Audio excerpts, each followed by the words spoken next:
ध्यान दीजिएगा, कुछ मुख्य वन लाइनर है। वो क्या है? तो गणतंत्र या प्रजातंत्र फ्रांस की क्रांति की देन है। गणतंत्र और प्रजातंत्र है वो किसकी देन है? तो फ्रांस की क्रांति की। 1830 ईस्वी में बुर्बो वंश का अंत हुआ था। 1830 में किस वंश का अंत हुआ था? बुर्बो वंश का। 1871 ईस्वी में इटली का एकीकरण हुआ था। तो इटली का एकीकरण कब हुआ था? 1871 में 1871 ईस्वी में। मेजनी का संबंध किस संगठन से था? तो कार्बोनारी से।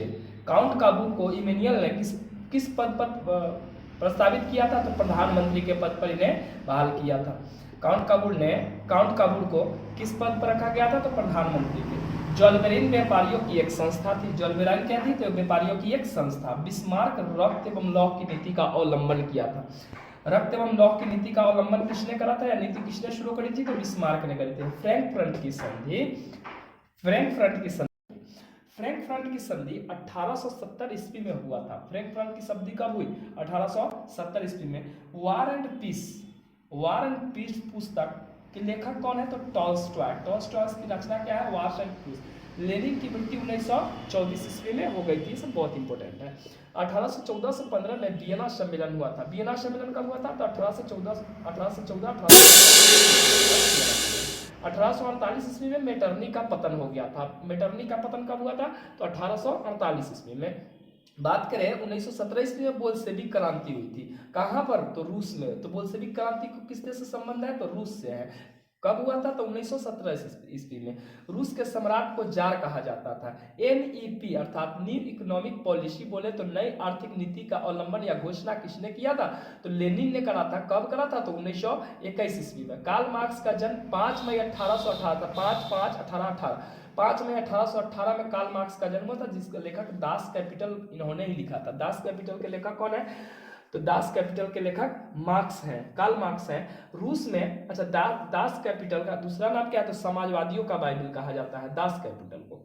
रूस में कृषक दास प्रथा का अंत 1861 ईस्वी में हुआ था। कब हुआ था? 1861 ईस्वी में क्या रूस में कृषक दास प्रथा का अंत हो गया था। रूसी क्रांति के समय वहां के शासक कौन थे? तो निकोलस द्वितीय थे। निकोलस द्वितीय याद रखिएगा। स्टालिन की मृत्यु 1953 ईस्वी में हुई थी। स्टालिन की मृत्यु कब हुई थी? तो 1953 ईस्वी में हुई थी। कार्ल मार्क्स की बात करें तो कार्ल मार्क्स की मृत्यु 1883 ईस्वी में हुई थी। कार्ल मार्क्स की मृत्यु कब हुई थी? 1883 ईस्वी में। चेका गुप्त पुलिस संगठन था। चेका क्या था भाई? तो एक गुप्त पुलिस संगठन था। उसके बाद द्वितान हुई संगठन 1903 ईस्वी में फान बोई चाउ ने बनाया था। फान बोई चाउ ने क्या बनाया था? तो द्वितान हुई संगठन, जिसका नेता कौन था? कुआंग देन था। कौन था? कुआंग देन था। अनामी दल की स्थापना, जो अनामी दल था इसका संस्थापक कौन थे? तो जॉन गुयेन थे। कौन थे? John Nguyen. वियतनामी क्रांतिकारी दल का गठन 1925 ईस्वी में हो ची मिन्ह ने किया था। वियतनामी क्रांतिकारी दल का गठन किसने किया था? तो हो ची मिन्ह ने। कब किया? 1925 ईस्वी में। 1498 ईस्वी की बात करें तो 1498 ईस्वी में वास्को डिगामा ने भारत की खोज करी थी। वास्को डिगामा कौन थे? तो एक पुर्तगाली व्यापारी थे। पुर्तगाली क्या थे? नाविक थे, है ना। अंकोर वाट का मंदिर कंबोडिया में है। अंकोर वाट का मंदिर कहाँ है? कंबोडिया में। किन भगवान का मंदिर है भाई? तो विष्णु भगवान का, याद रखिए। हिंद चीन में रहने वाले फ्रांसीसी को क्या कहा जाता था? क्लोन। हिंद चीन में जो भी फ्रांसीसी रहते थे उन्हें क्या कहा जाता था? क्लोन। गद्दर पार्टी की स्थापना लाला हरदयाल ने की थी। गद्दर पार्टी की स्थापना किसने करी थी? गद्दर पार्टी की स्थापना लाला हरदयाल ने कब करी थी? तो 1913 ईस्वी में। जालियांवाला बाग हत्याकांड 13 अप्रैल 1919 ईस्वी को घटी थी। जालियांवाला बाग हत्याकांड कब घटित हुआ था? तो जालियांवाला बाग हत्याकांड 13 अप्रैल 1919 ईस्वी को हुई थी। 1916 ईस्वी में लखनऊ समझौता हुआ था। 1916 में ही रंपा विद्रोह हुआ था। रंपा विद्रोह कब हुआ भाई? तो 1916 में। 1916 ईस्वी में रंपा विद्रोह हुआ था। 1930 ईस्वी को दांडी से सविनय अवज्ञा आंदोलन की शुरुआत हुई थी। सविनय अवज्ञा आंदोलन की शुरुआत कब तथा कहां से हुई? तो भाई दांडी से हुई थी। कब? 1930 ईस्वी में। खोंड विद्रोह उड़ीसा में हुआ था। खोंड विद्रोह का किस राज्य से संबंध है? तो उड़ीसा से, याद रखिएगा। 1934 ईस्वी की बात करें तो ये कब हुआ था? तो 1914 ईस्वी में। खोंड विद्रोह कब हुआ? 1914 में। कहां से? उड़ीसा से। एक करे बात मोपला का। मोपला विद्रोह केरल में हुआ था। मोपला विद्रोह का किस राज्य से संबंध है? तो मोपला विद्रोह का संबंध केरल से है। क्लियर है? स्पेनिंग जेनी का आविष्कार 1770 ईस्वी में हुआ था। स्पेनिंग जेनी का आविष्कार कब हुआ था? 1770 ईस्वी में। सेफ्टी लैम्प का आविष्कार हम्फ्री डेवी ने किया था। सेफ्टी लैम्प का आविष्कार किसने किया था? हम्फ्री डेवी ने। और 1838 ईस्वी की बात करें तो 1838 ईस्वी में इंग्लैंड में चार्टिस्ट आंदोलन शुरू हुआ था। 1838 में इंग्लैंड में चार्टिस्ट आंदोलन शुरू हुआ था। स्पेनिंग जेनी हारग्रीव्स ने बनाया था। जेम्स हारग्रीव्स ने क्या बनाया था? तो स्पेनिंग जेनी। फ्लाइंग शटल जो है, फ्लाइंग शटल जॉन के ने बनाया था। जॉन के ने क्या बनाया? Flying shuttle. पावर लूम किसने बनाया था? कार्टराइट ने। पावर लूम किसने बनाया? कार्टराइट ने। वास्प इंजन का आविष्कार किसने किया? जेम्स वाट ने। वास्प इंजन का आविष्कार किसने किया था? तो जेम्स वाट ने। याद रखिएगा इसको।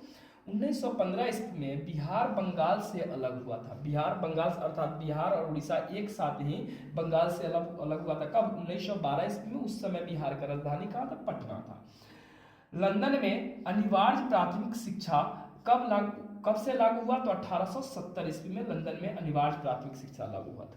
जनसंख्या का घनत्व सर्वाधिक कहाँ होता है? महानगर में। अरे महानगर में ज्यादा जनसंख्या होता है। 1915 ईस्वी में WTO अस्तित्व में आया था। अर्थात WTO की स्थापना वर्ल्ड ट्रेड ऑर्गेनाइजेशन है ना, विश्व व्यापार संगठन जिसको कहा जाता है, वो कब बना? 1995 ईस्वी में। गिरमिटिया मजदूर बिहार के किस क्षेत्र से भेजे जाते थे? तो गिरमिटिया मजदूर बिहार के ज्यादा पश्चिमी क्षेत्रों से, उत्तरी पश्चिमी क्षेत्रों से भेजे जाते थे।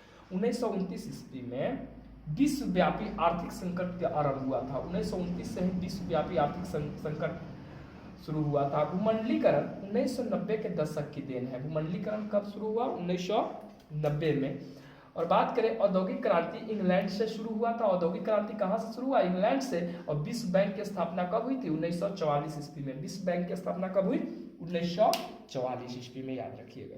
1780 ईस्वी में जेके हिक्की ने, है ना, जेके हिक्की ने बंगाल गजट प्रकाशित किया था, है ना, 1780 में जेके ईस्वी में। लेकिन भारत में प्रथम बार भारतीयों ने भी बंगाल गजट प्रकाशित किया। वो कब? 1816 ईस्वी में। कौन थे वो? गंगाधर भट्टाचार्य। तो बंगाल गजट 1816 ईस्वी में, लेकिन 1780 ईस्वी में जेके हिक्की ने पहली बार बंगाल गजट। लेकिन प्रथम भारतीय समाचार पत्र कौन है?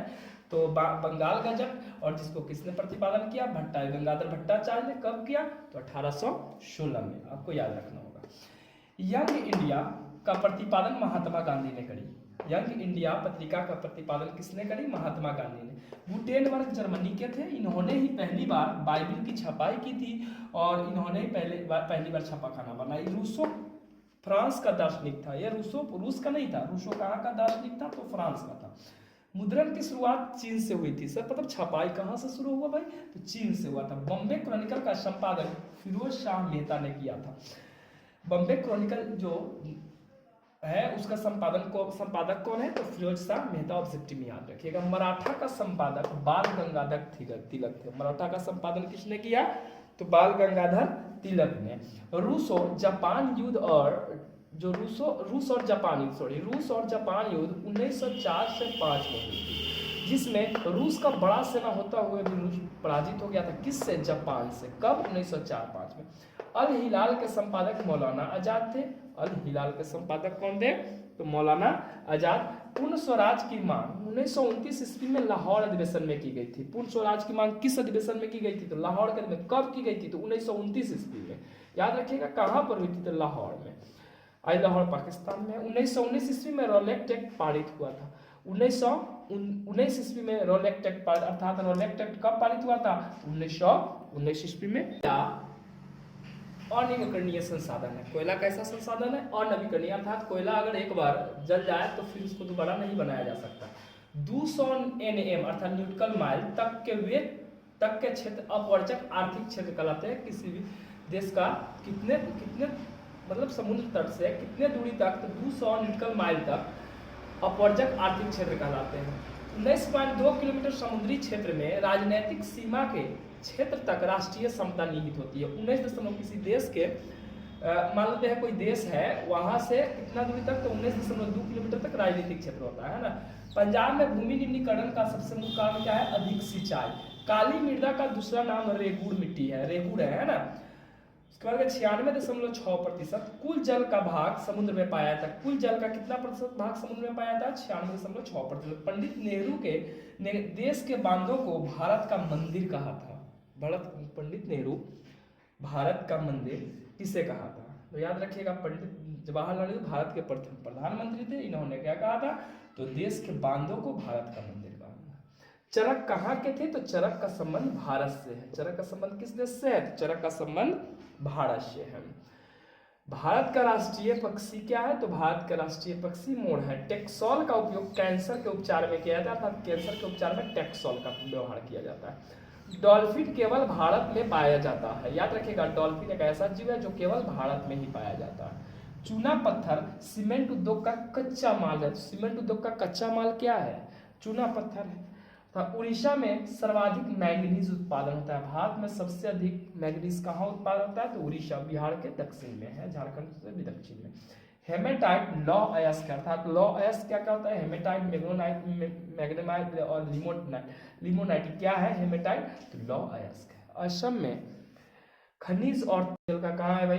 तो असम में है। का प्रमुख उत्पादक स्थल जादूगोड़ा है। यूरेनियम का प्रमुख उत्पादक स्थल क्या है? तो जादूगोड़ा। याद रखिए, एंथ्रासाइट सर्वोत्तम कोयला है। एंथ्रासाइट को 3 भागों में, एंथ्रासाइट, लिग्नाइट, बिटुमिनस, लिग्नाइट, पिट कोयला है ना, इस प्रकार है। तो एंथ्रासाइट सबसे बढ़िया वाला, सब सर्वोत्तम है। भोपाल में 1984 ईस्वी में MIC गैस का रिसाव हुआ था, जो बहुत बड़ा त्रासदी बना था। MIC का पूरा नाम क्या है? तो मिथाइल आइसोसाइनाइड। मिथाइल आइसोसाइनाइड याद रखिएगा। उड़ीसा में फाल्टा है। उड़ीसा में क्या है? तो उड़ीसा में फाल्टा है। भारत में 15 विशेष आर्थिक क्षेत्र है। यही विशेष आर्थिक क्षेत्र में एक उड़ीसा फाल्टा में है ना। उड़ीसा में एक फाल्टा है जो विशेष आर्थिक क्षेत्र है। बिहार में 60% क्षेत्र में खेती होती है। बिहार में 60% क्षेत्र में खेती की जाती है। कुशेश्वर स्थान दरभंगा में है। कुशेश्वर स्थान कहाँ है? तो बिहार के दरभंगा में। कांवड़ झील कहाँ है? तो बिहार के बेगूसराय जिला में। संजय गांधी जैविक उद्यान पटना में है। संजय गांधी जैविक उद्यान कहाँ है? तो पटना में है। कहलगांव भागलपुर में। कहलगांव है क्या? तो तापीय विद्युत परियोजना है। कहलगांव तापीय विद्युत परियोजना कहाँ है? तो भागलपुर में। बात करें कि तापीय विद्युत परियोजना जो कांटी है, जो कांटी तापीय विद्युत परियोजना किस जिला में है? तो मुजफ्फरपुर जिला में है। बिहार में रज्जू मार्ग कहाँ है? तो राजगीर में। मंदार हिल भागलपुर में। मंदार हिल कहाँ है? तो भागलपुर में। बिहार का सबसे बड़ा नगर पटना है, बहुत पुराना भी है। हैस्यूर विधि का विकास लेहमान ने किया था। हैस्यूर विधि का विकास किसने किया था? लेहमान ने। सुनामी, बाढ़, भूकंप, ये सब क्या है? तो एक प्राकृतिक आपदा है। ये मानव निर्मित आपदा नहीं है, बल्कि ये प्राकृतिक आपदा है, याद रखिए। ध्यान दीजिए कि पंचायती राज संस्था में औरतों के लिए आरक्षण की व्यवस्था है। ठीक है, पंचायती राज व्यवस्था में औरतों के लिए आरक्षण की व्यवस्था फिर देगा। आरक्षण की व्यवस्था कहाँ पर है? तो पंचायती राज संस्थाएं में।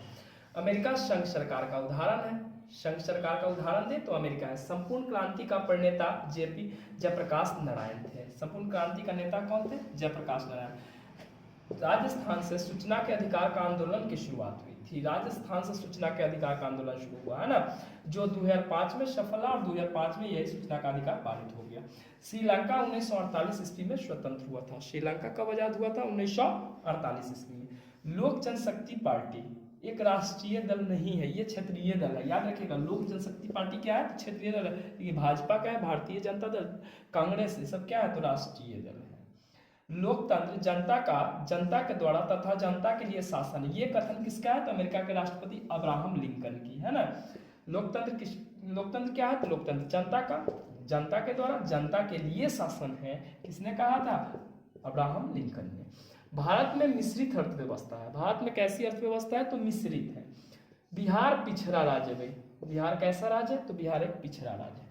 पटना का प्रति व्यक्ति आय सर्वाधिक है। बिहार के किस जिला का प्रति व्यक्ति आय सर्वाधिक है भाई? तो बिहार के सबसे अधिक प्रति व्यक्ति आय तो पटना का है। मुद्रा हमारी अर्थव्यवस्था की जीवन शक्ति है। मुद्रा क्या है? तो हमारी अर्थव्यवस्था की जीवन शक्ति मुद्रा कहलाता है, अर्थात मुद्रा हमारी अर्थव्यवस्था की क्या है? जीवन शक्ति है। मुंबई भारत की वित्तीय राजधानी है। भारत का राजधानी तो नई दिल्ली है, लेकिन वित्तीय फाइनेंशियल कैपिटल कहाँ है? तो मुंबई है। भारत में वित्तीय वर्ष कब से कब तक शुरू होता है? तो 1 अप्रैल से 31 मार्च तक भारत में वित्तीय वर्ष शुरू होता है। फाइनेंशियल ईयर कब से शुरू होता है? तो 1 अप्रैल से 31 मार्च तक। राष्ट्रीय आय समिति का गठन कब किया गया? 1949 ईस्वी में किया गया। किसने किया? किसकी अध्यक्षता में? पीसी महालनोबिस की अध्यक्षता में हुई थी। राष्ट्रीय आय समिति का गठन कब हुआ? तो 1949 में, याद रखिएगा 1949 ईस्वी में। इनके अध्यक्ष कौन थे? तो महालनोबिस अर्थात पीसी महालनोबिस, याद रखिए।